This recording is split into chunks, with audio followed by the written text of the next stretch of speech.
মহারাজ কি অসুস্থ? মহারাজ কি হয়েছে আপনার?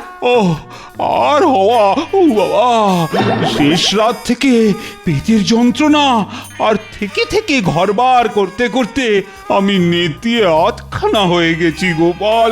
ও হাতের জল যে আর শুকোচ্ছেই না। তার মানে মহারাজের ভয়ঙ্কর রকমের পেটের ব্যামো হয়েছে।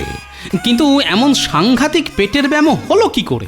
ওই ইলিশ খেয়ে খেয়ে গত 4 দিন ধরে শুধু ইলিশই খেয়ে যাচ্ছেন, তাও কি 2-4খানা?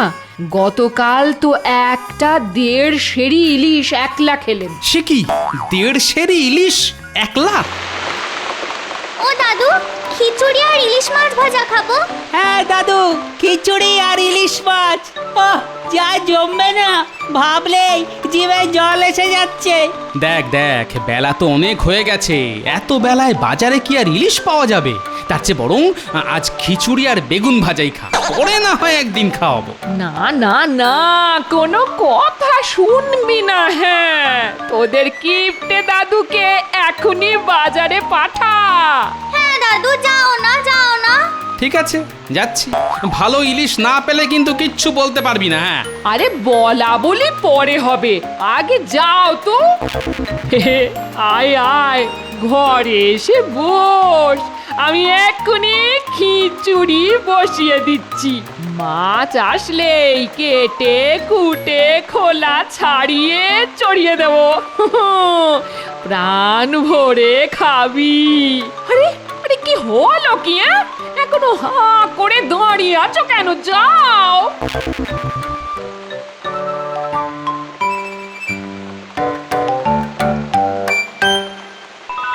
ভেবেছিলাম সারাদিন কোথায় পড়ে পড়ে ঘুমোবো, তা না, মৌকা পেয়ে ঠিক বাজারে পাঠিয়ে দিল। এখন গ্যাঁটের কড়ি খরচা করে ভালো দেখে ইলিশ মাছ কেন? দূর দূর দূর, ভাল লাগে না।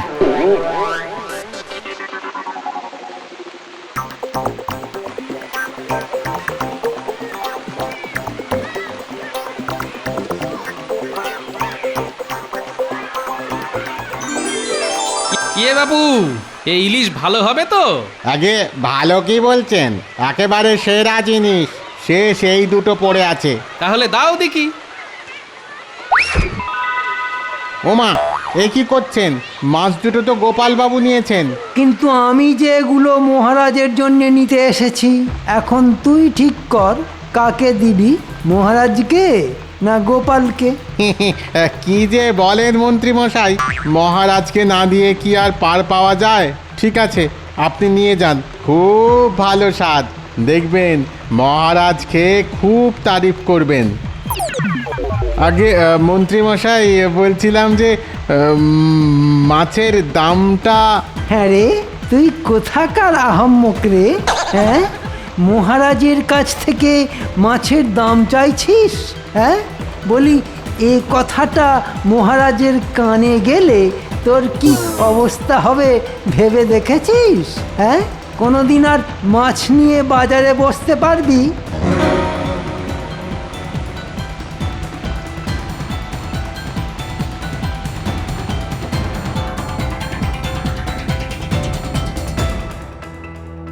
কি গো দাদু, হাত খালি কেন?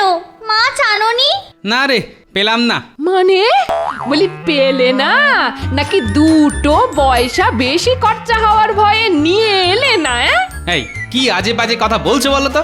এক জোড়া ইলিশ তো নিয়েছিলাম, কিন্তু ওই বেটা ছো মেরে কেড়ে নিলে আমি কি করব? তা কে ছো মারলো শুনি? কাকে না চিলে? কাকো না ছিল না, এক বেটা শকুন। শকুনে ছো মারলো? তাও আবার যে সে শকুন নয়, একটা দুপে শকুন। দেখো দেখো দেখো, এইসব ছেলে ভোলানো কথা বলে আমায় কিন্তু ভোলাতে পারবে না। হ্যাঁ, এই বলে দিলাম, তোমাকে আমি হাড়ে হাড়ে চিনি। দুটো পয়সা খরচা হবার ভয়ে ইলিশ না এনে দিব্যি হাত দুলিয়ে বাড়ি চলে এলে, কিপ্টের মরণ একেবারে দূর। দেখো, সবটা না শুনে সর্বক্ষণ শুধু ওই কিপটে কিপটে করে মুখ নাড়া দেবে না তো। তোমার কোনো গাল গল্প আমি শুনতে চাই না। হ্যাঁ, আর কিপটেকে কিপটে বলবো না তো কি বলবো, দাতা কর্ণ? ধুত্তর, উঠতে বসতে শুধু কিপটে কিপটে বলে খোঁটা দেওয়া, এই জন্যই না ঘরে থাকতে ইচ্ছে করে না, বুঝলে? ও দাদু,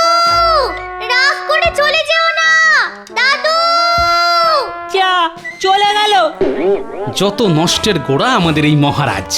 এতখানি বয়স হয়ে গেল তবুও এখনো নোলা গেল না। ওর মাছের যোগান দিতে গিয়েই তো আমার হাতের জোড়া ইলিশ হাত ফসকে বেরিয়ে গেল। আজ আচ্ছা করে মহারাজকে দু কথা শুনিয়ে দিয়ে আসবো, তাতে যা হবার হবে।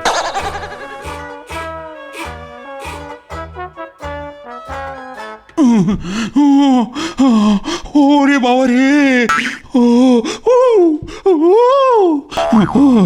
মাঝে মাঝে পেটের ভেতরটা এমন মোচড় দিয়ে উঠছে। ও রাজবৈদ্য, কিছু একটা করো না। ওষুধ তো দিয়েছি মহারাজ, আর একটু ধৈর্য ধরুন, খানিক বাদেই আপনি সুস্থ হয়ে উঠবেন। মহারাজ কি অসুস্থ? মহারাজ কি হয়েছে আপনার? ও আর হওয়া, ও বাবা, শেষ রাত থেকে পেটের যন্ত্রণা, আর থেকে থেকে ঘরবার করতে করতে আমি নেতিয়ে আধখানা হয়ে গেছি গোপাল।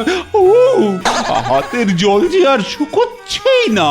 তার মানে মহারাজের ভয়ঙ্কর রকমের পেটের ব্যামো হয়েছে। কিন্তু এমন সাংঘাতিক পেটের ব্যামো হলো কি করে? ওই ইলিশ খেয়ে খেয়ে গত 4 দিন ধরে শুধু ইলিশই খেয়ে যাচ্ছেন, তাও কি 2-4খানা? গতকাল তো একটা 1.5 সেরি ইলিশ একলা খেলেন। সে কি 1.5 সেরি ইলিশ একলা?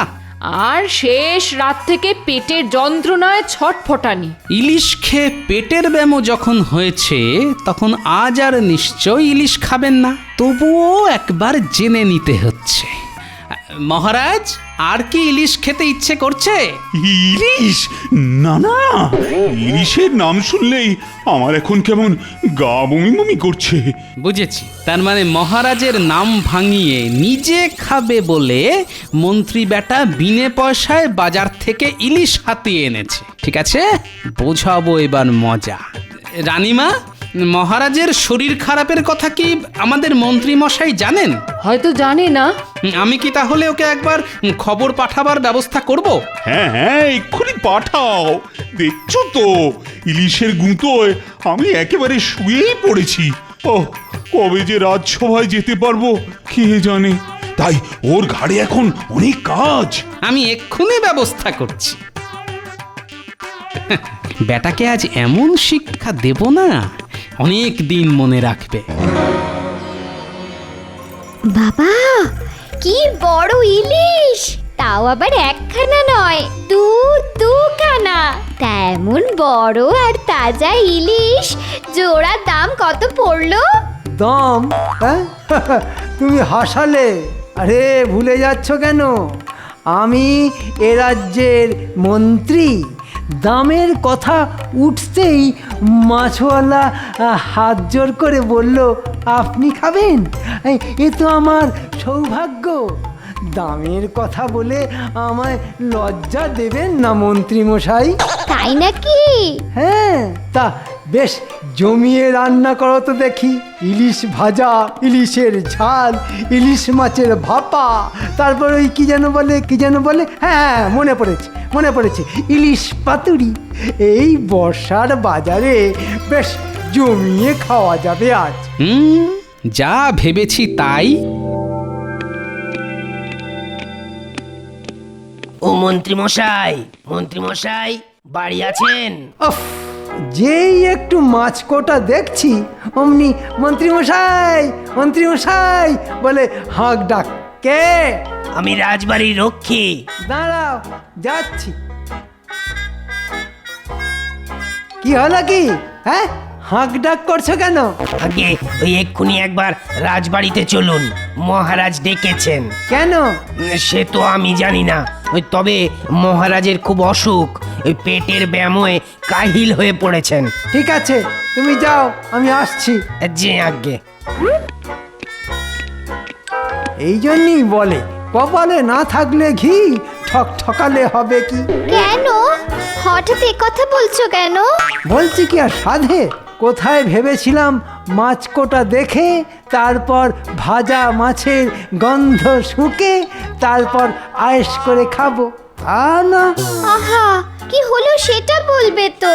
কি আর বলবো, রাজবাড়ির রক্ষী ডাকতে এসেছিল। পেটের ব্যামোয় মহারাজ নাকি কাহিল, আর আমাকে এক্ষুনি রাজবাড়িতে ডেকে পাঠিয়েছেন। উমা সে কি গো, তাহলে তোমার ইলিশ খাওয়া?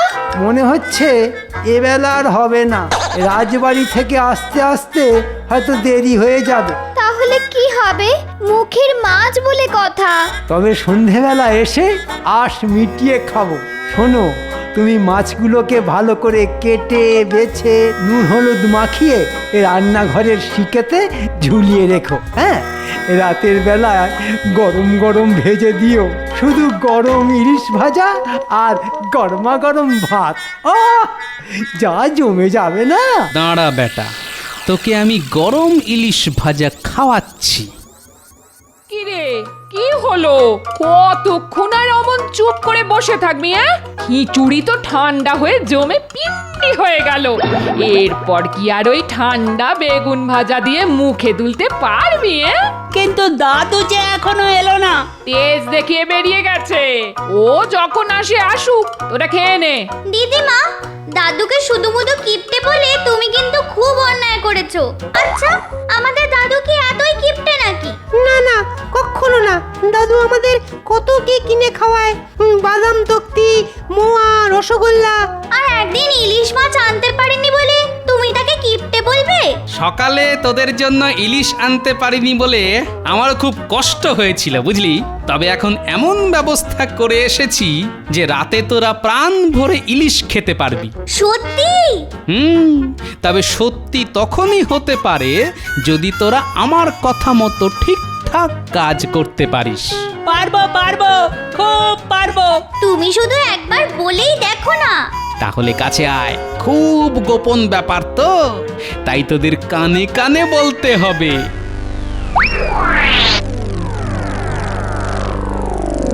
পারবো পারবো, খুব পারবো। এটা দারুণ সোজা কাজ।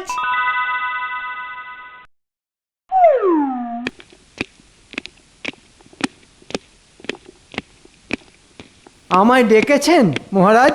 ডেকেছি বলেই তো নড়তে নড়তে এলে, না ডাকলে তো আর দেখাই পাওয়া যায় না। না মানে, আমি তো আপনার শরীর খারাপের কোনো খবরই পাইনি মহারাজ। আহ, আমার কি কথাই শোনালেন রে। আমি তো কোনো খবর পাইনি মহারাজ। গোপাল কিন্তু কোনো খবর না পেয়েই আমার খোঁজ নিতে এসেছিল। সর্বনাশ, গোপাল কি তাহলে মহারাজের কানে কিছু লাগিয়ে গেল? গোপাল কি কিছু বলছিল মহারাজ? না, সে কিছু বলেনি, তবে তোমাকে কিছু কাজের কথা বলবো বলেই আমি ডেকে পাঠিয়েছি। তাই আমি যা যা বলবো সবকিছু মন দিয়ে শুনবে, আর সব কথা বলতে আমার কিছুটা সময় লাগবে, বুঝেছো? গেল রে, আমার সাধের ইলিশ খাওয়া বোধহয় আজকের মতো ঘুচে গেল। এখন সারাদিন বসে বসে মহারাজের উপদেশ শুনতে হবে। কি হলো? কাজের কথার নাম শুনেই মুখটা অমন পেঁচার মতো হয়ে গেল কেন? ওরে বাবা, বাবারে বাবারে বাবারে বাবারে, পেটটা আবার মোচড়াচ্ছে কেন রে? ও আবার কি হলো? না না না না, মনে হচ্ছে আরেকবার কল ঘরে যেতে হবে। মা, ও মানুষটা অত স্বাদ করে জোড়া ইলিশ ঘরে নিয়ে এসেও খেতে পারলো না। মহারাজের ডাক পেয়েই মুখের মাছ ফেলে রেখে দৌড়লো। এখন কখন আসবে কে জানে। সন্ধ্যের মধ্যে এলে ভালো, না হলে যে সব মাছ পচতে শুরু করে দেবে। আচ্ছা, মাছগুলোকে কি ভেজে রাখবো? না না, এখন থাক। সন্ধ্যের পরও যদি না আসে তখন দেখা যাবে। ওহ আগো, বড্ড ঘুম পাচ্ছে, একটু গড়িয়ে নি।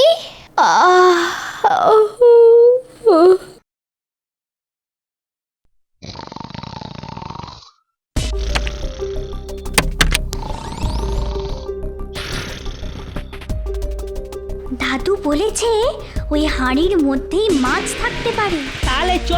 খুব সাবধানে কিন্তু, আর খুব আস্তে। শোন, তুই দরজায় পাহারায় থাকবি। ঠিক আছে। বাবা, কত উপরে ঝোলানো আছে, নাগাল পাবো কি করে? তাই তো ভাবছি। শোন, আমার মাথায় একটা বুদ্ধি এসেছে। শোন গুলটে, তোর কাঁধে আমি চড়বো, আমার কাঁধে পুচকে, তাহলেই নাগাল পেয়ে যাব। তাহলে তাই কর।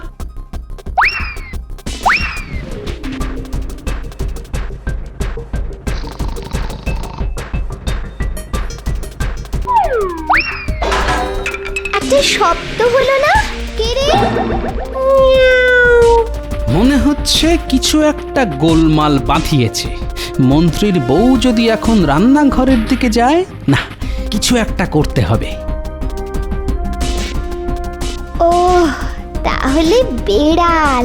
দেখেছো, ইলিশের গন্ধে ঠিক বাড়ির কাছে এসে ঘুরঘুর করছে। তবে ওই শিকে থেকে মাছ বের করা তোর কম্ম নয়। না, তবু একবার রান্নাঘর থেকে ঘুরে আসি। বেড়ালদের একেবারে বিশ্বাস নেই। কি হবে এখন? ধরা পড়ে গেলে তো মেরে হাড়গড় ভেঙেই দেবে। মন্ত্রী মশাই, ও মন্ত্রী মশাই, বাড়ি আছেন? গোপালের গলা না? দাঁড়ান, আসছে। গোপাল দাদুর গলা না? তাহলে হয়তো গোপাল দাদু মন্ত্রীর বউকে কথা বলে আটকে রাখতে চাইছে। চল, এই ফাঁকে আমরা মাছের হাঁড়ি নিয়ে পালাই। তাই চ। কি ব্যাপার, আপনি? মন্ত্রী মশাই বাড়ি আছেন? না তো। কোথায় গেছেন? মহারাজের কাছে। কেন? ওই যে রাজরক্ষী এসে ডেকে বলল যে পেটের ব্যামোয় মহারাজ নাকি কাহিল। ব্যাস, কথাটা শোনা মাত্র অমনি দৌড়লো। কেন, মহারাজের পেটের ব্যামোর খবর আপনি জানেন না? হুম, জানি তো, সকালে তো দেখেও এলাম। কি করে হলো? ওই যে ইলিশ মাছ। ইলিশ মাছ? হ্যাঁ, ওই গাদা গুচ্ছের ইলিশ মাছকে। ঠিক আছে, ঠিক আছে, মন্ত্রী মশাই যখন এখনো আসেননি, তাহলে হয়তো রাজবাড়িতে কোনো কাজে আটকে গেছেন। আমি তাহলে আসি এখন।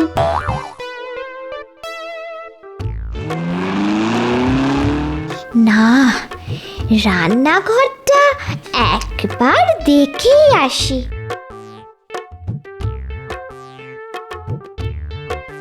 কি মাছ কোথায় গেল? হাঁড়ি ভর্তি ইলিশ মাছ কে নিল? এখন কি হবে?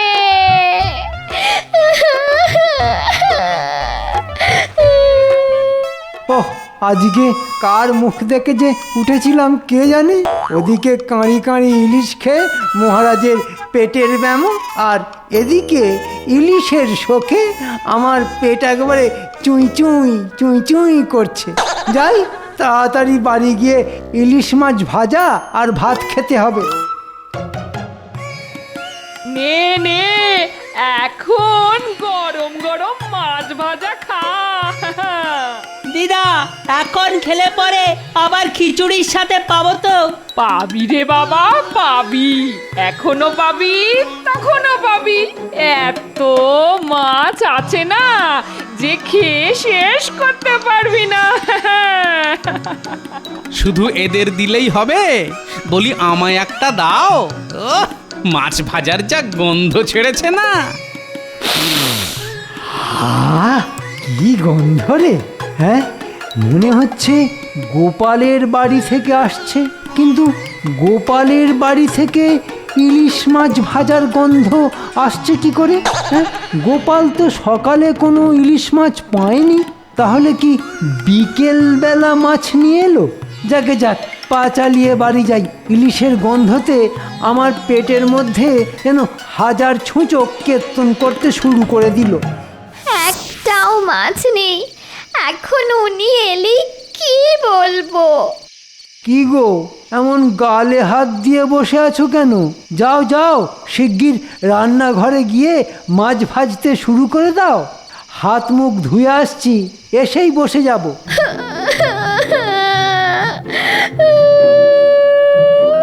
এ কি, সন্ধেবেলায় এমন মোড়া কান্না কাঁদতে শুরু করে দিলে কেন? হ্যাঁ, যাও, ওঠো। সব মাছ বেড়ালে নিয়ে পালিয়ে গেছে গো। মানে মানে হাড়ি শুদ্ধ সব মাছ। এই তোমার মাথা ঠিক আছে তো? কি সব আবল তাবল বলছো? বেড়াল কি কখনো হাঁড়ি শুদ্ধ মাছ নিয়ে পালাতে পারে? হ্যাঁ তাই তো। বুঝতে পেরেছি এ কোন বেড়ালের কাজ। দাঁড়াও দাঁড়াও, এখনই এর হেস্ত নেস্ত করে আসছি।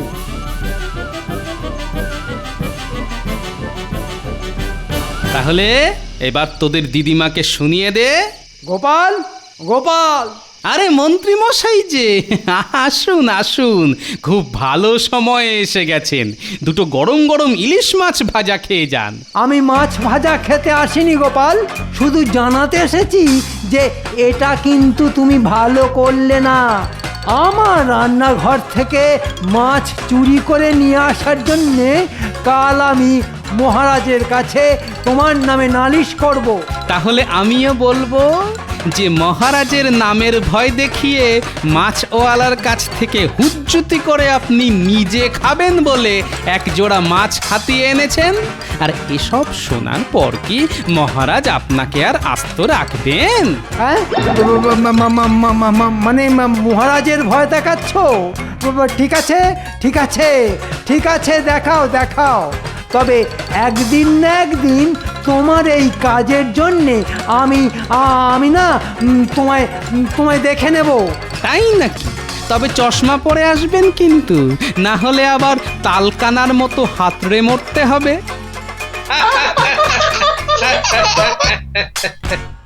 কালকে তোমার ইলিশের খুব ভালো স্বাদ ছিল বুঝলে, এই নাও তার দাম। কিন্তু ও মাছ তো মহারাজের জন্যে।